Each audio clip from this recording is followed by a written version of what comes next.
Assalamualaikum warahmatullahi wabarakatuh. Selamat pagi, kembali lagi di NF Channel. Jangan lupa subscribe, like, dan share, dan nonton sampai akhir. Oke.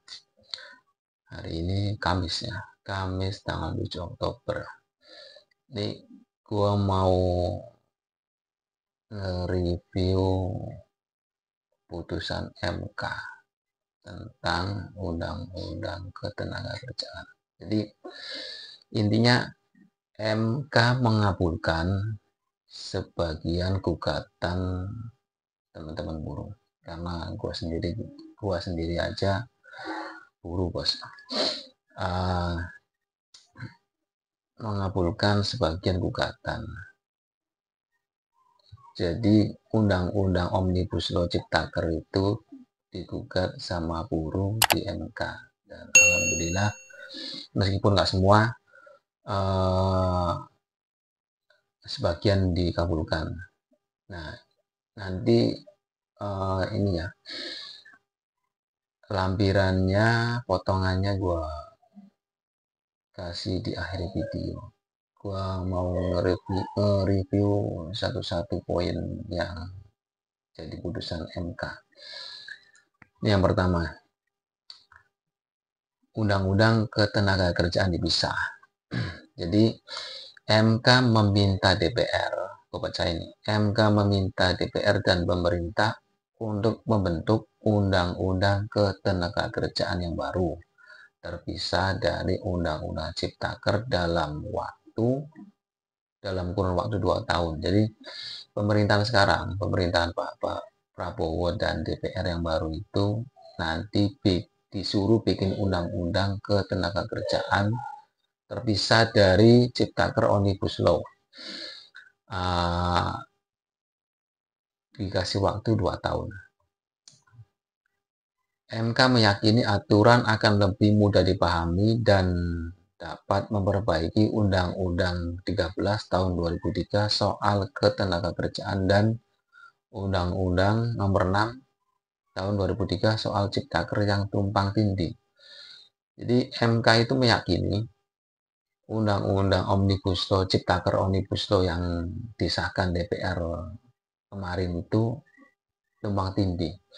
Dan itu yang bikin kita, teman-teman dan teman-teman buruh itu demo berjilid-jilid. Oke. Ya, itu termasuk prestasi buruk Presiden Jokowi ya, dan anggota Dewan yang lama. Ini gue bacain lagi. Mengenai tenaga kerja asing. Tenaga kerja asing, Indonesia diutamakan dari tenaga kerja asing. Oke. Jadi kalau isi dari Ciptaker Omnibus Law itu kalau nggak salah, tenaga kerja asing diutamakan untuk beberapa sektor ya, kayak tenaga ahli dan pokoknya yang vital-vital lah, kalau nggak salah. Kalau gua salah tolong koreksi ya.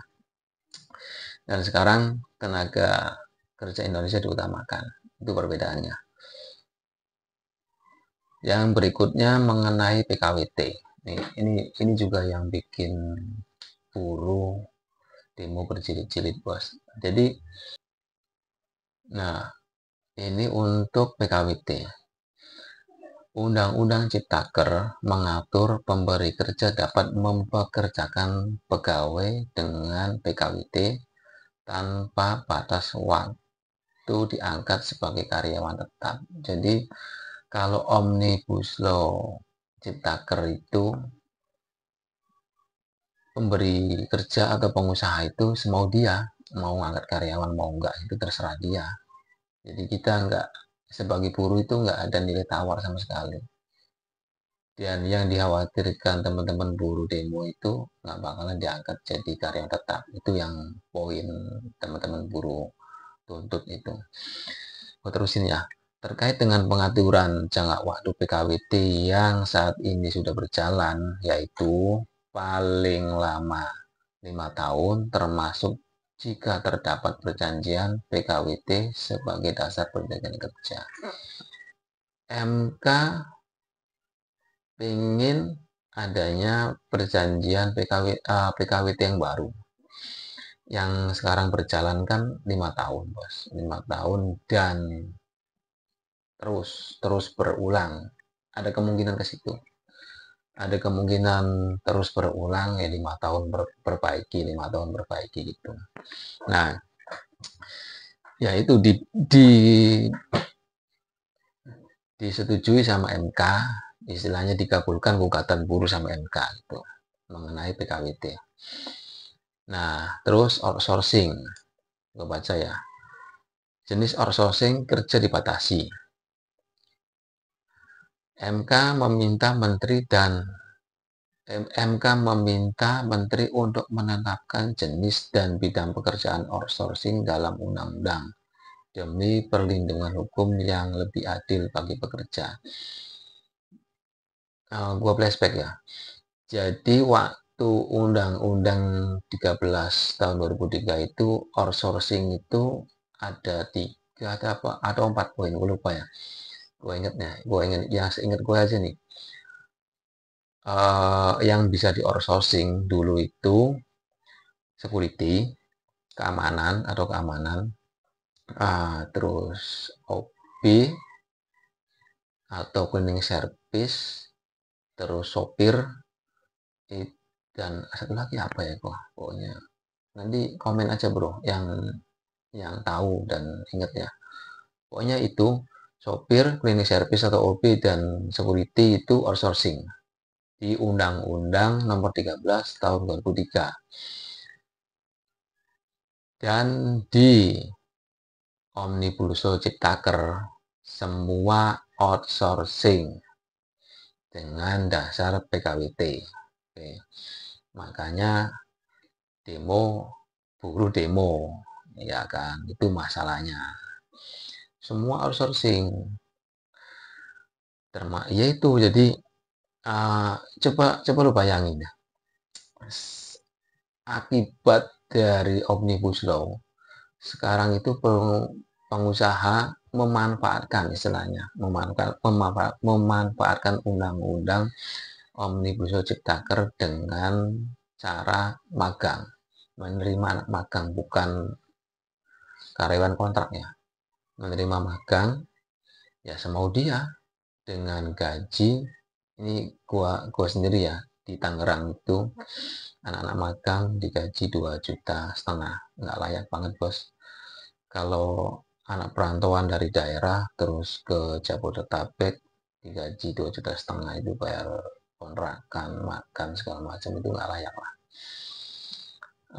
Pokoknya nggak layak aja ya. Perlu pengusaha sih nggak salah karena undang-undangnya kayak gitu ya kan. Undang-undangnya itu memberi ruang untuk pengusaha adanya PKWT outsourcing di semua lini bos. Outsourcing yang Omnibus Law Ciptaker itu semua jenis pekerjaan outsourcing semua itu, dan ada kemungkinan nggak diangkat jadi karyawan juga, nggak diangkat jadi karyawan tetap gitu loh. Itu gua terusin ya mengenai libur nih. Bisa libur 2 hari dalam seminggu. MK mengembalikan opsi ketentuan libur 2 hari untuk 5 hari kerja.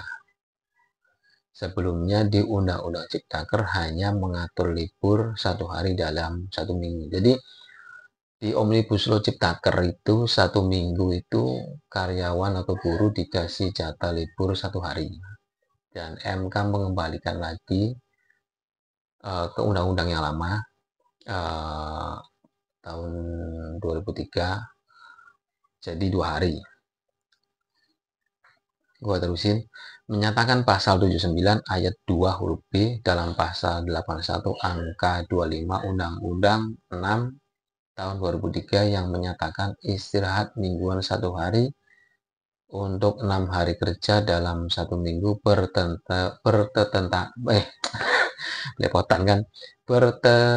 bertentangan dengan Undang-Undang Dasar 1945 dan tidak memiliki kekuatan hukum mengikat sepanjang tidak dimaknai atau 2 hari untuk 5 hari kerja dalam 1 minggu. Oke, jadi ya itu yang gua tadi jelasin di awal. Gua terusin, ini upah. Upah harus mengandung komponen hidup layak. Nah, ini juga salah satu poin buruh demo, bos. Jadi gua flashback dulu. Omnibus Law Ciptaker itu upah yang ditetapkan pemerintah itu sama rata seluruh Indonesia. Jadi yang nentuin upah itu pemerintah pusat, bukan pemerintah daerah. Jadi gubernur itu tinggal tanda tangan rekomendasi dari pemerintah pusat. Dan yang konyolnya lagi, setiap tahun itu disesuaikan dengan inflasi negara, kalau nggak salah ya. Jadi dan ada batasan tidak lebih dari 8% atau 10%. Dan yang terjadi yang udah itu cuma 5%, nggak nyampe bahkan. Aduh, naik gaji setiap tahun tuh nggak nyampe 5%, bos, cuman 1-2%. Karena undang-undangnya gitu. Undang-undangnya itu kayak tai lah. Undang-undang Omnibus Law itu prestasi buruk Presiden Jokowi. Gue baca nih, upah harus mengandung komponen hidup layak. Undang-undang Ciptaker tidak dijelaskan soal komponen hidup layak. Padahal sebelumnya sudah diatur dalam Undang-Undang Ketenagakerjaan. MK meminta pasal pengupahan harus memenuhi kebutuhan hidup pekerja, buruh, dan keluarga secara wajar yang meliputi makanan dan minuman, sandang, perumahan, pendidikan, kesehatan, rekreasi, dan jaminan hari tua.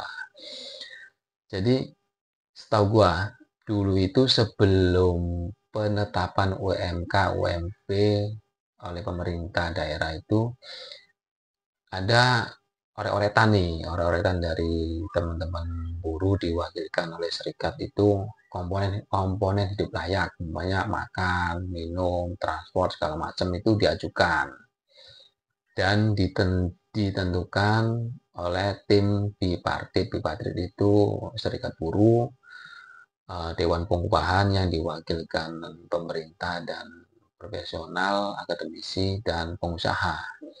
Nah, serikat pekerja itu mengajukan ini poinnya loh.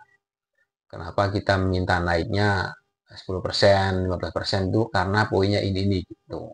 Kalau dulu. Nah, di Omnibus Law Ciptaker itu nggak ada, bos. Makanya digugat lah sama seluruh serikat buruh di Indonesia. Nah, terus kembali lagi. Menghidupkan kembali Dewan Pengupahan yang dihapus di Undang-Undang Ciptaker agar kebijakan pengupahan tidak hanya berada di sisi pemerintah pusat. Jadi Omnibus Law Ciptaker itu menghapus Dewan Pengupahan. Dewan Pengupahan itu ibaratnya penengah lah. Itu kan bipartit, tripartit itu serikat buruh, Dewan Pengupahan, dan pengusaha. Jadi win-win solution itu ya 3 serangkai itu. Dan putusan MK itu dihidupkan kembali Dewan Pengupahan. Oke. Nah, besaran pesangon, nih, ini yang penting, bos. Besaran pesangon kembali ke Undang-Undang Nomor 13 Tahun 2003. Jadi gini, ini yang bikin kacau Omnibus Law Ciptaker itu. Jadi gini, Omnibus Law Ciptaker menghapus besaran pesangon Undang-Undang Nomor 13 Tahun 2003 karena udah ketok palu sama Dewan ya, sama anggota DPR itu. Jadi secara otomatis. Kalau Undang-Undang Nomor 13 Tahun 2003 itu yang di PHK itu mendapatkan 2 kali PMTK. Kalau yang nggak ngerti 2 kali PMTK atau gini, umpamanya gua nih kerja 10 tahun di perusahaan A dengan gaji 4 juta umpamanya. 2 kali PMTK itu 10 tahun dikali gaji pokok dikali 2 gitu. Jadi maunya masa kerja 10 tahun dikali gaji pokok dan dikali 2 itu yang ada di Undang-Undang Nomor 13 Tahun 2003 besaran pesangon, ya kan? Dan di Omnibus Law Ciptaker isinya gini kalau nggak salah nih ya. Semuanya gua nih kerja 15 tahun di PHK. Gua tuh nggak dapet nyampe 15 kali gaji, bos. Kalau nggak salah itu 10 apa 11 kali gaji. Jadi 15 pekerja yang bekerja 15 tahun itu mendapatkan pesangon 10 kali gaji apa 11 kali gaji gua lupa isi Omnibus Law yang Ciptaker itu, dan menurun terus namanya pekerja masa kerja 9 tahun dapatnya nggak nyampe 9 tahun cuma 7 apa 6 terus gitu turun terus. Itu buruh yang demo, buruh menuntut itu dikembalikan lagi ke Undang-Undang Nomor 13 Tahun 2003 dan alhamdulillah MK mengabulkan gugatan teman-teman buruh yang diwakilkan Serikat Pekerja dan seluruh Indonesia. Dan gue baca lagi nih, upah minimum sektoral atau UMS dikembalikan. Jadi gue jelasin ya. UMS itu, upah minimum sektoral itu gini. Antara pekerja yang di garmen sama di pabrik otomotif, kimia, dan alat berat itu beda, bos. Kenaikannya itu beda. Semuanya ini, yang kerja di garmen tahun ini naik gajinya contoh 20.000.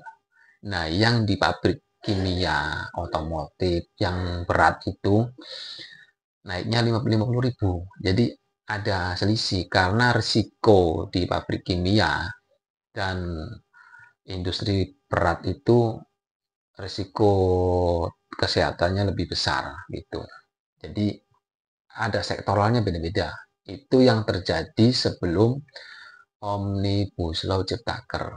Dan setelah Omnibus Law Ciptaker diketok palu sama kesel gue kalau anggota dewan tuh. Anggota dewan nih itu sama rata, bos.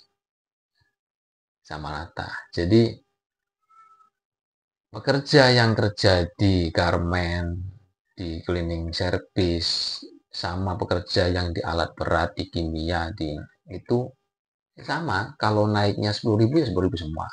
Kalau naiknya 20.000, 20.000 semua. Gitu. Padahal risiko yang kerja di pabrik kimia itu lebih berat, lebih beresiko dengan pekerja yang bukan di zat kimia gitu. Nah, ini dikembalikan lagi putusan MK. Gue ulangi ya. Upah minimum sektoral dikembalikan setelah sebelumnya dihapus, ya kan? Sebelum dihapus di Undang-Undang Ciptaker. MK menilai UMS perlu ada untuk menjamin setiap sektor pekerjaan yang punya risiko, ya kan? Tadi gue jelasin itu yang punya risiko lebih tinggi, gitu maksudnya.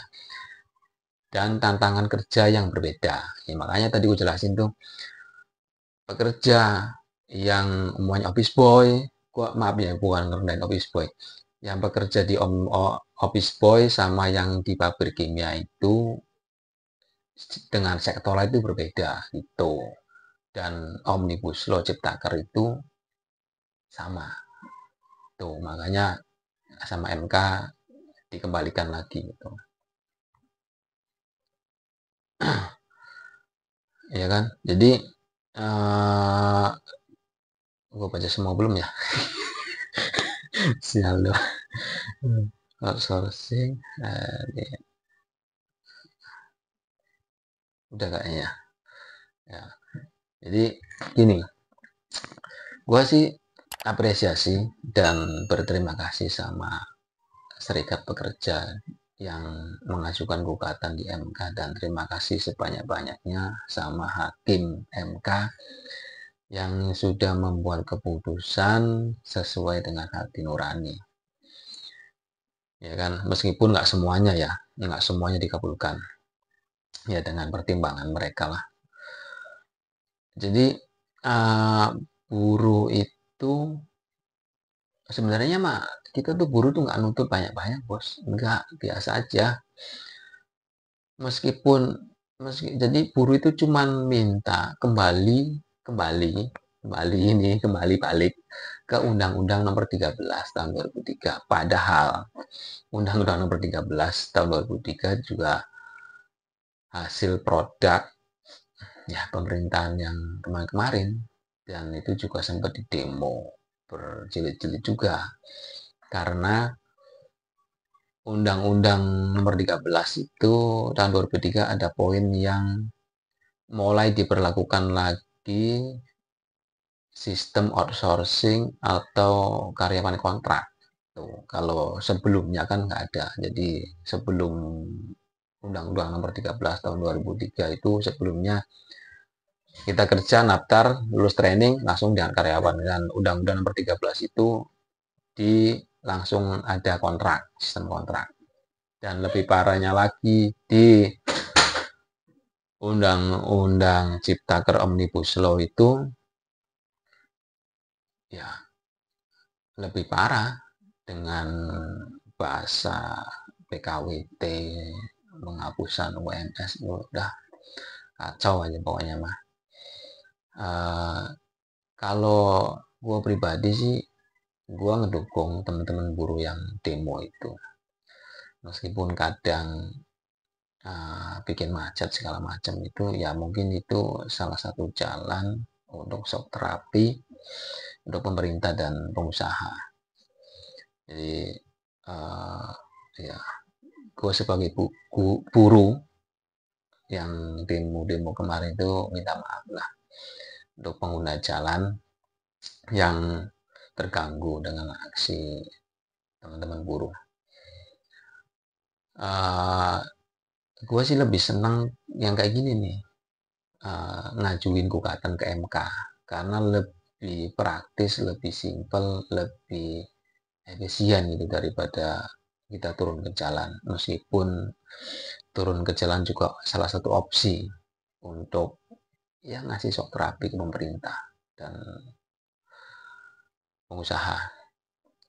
Dari gua sekian aja. Selamat beraktivitas kawan-kawan. Wassalamualaikum warahmatullahi wabarakatuh. Salam netizen.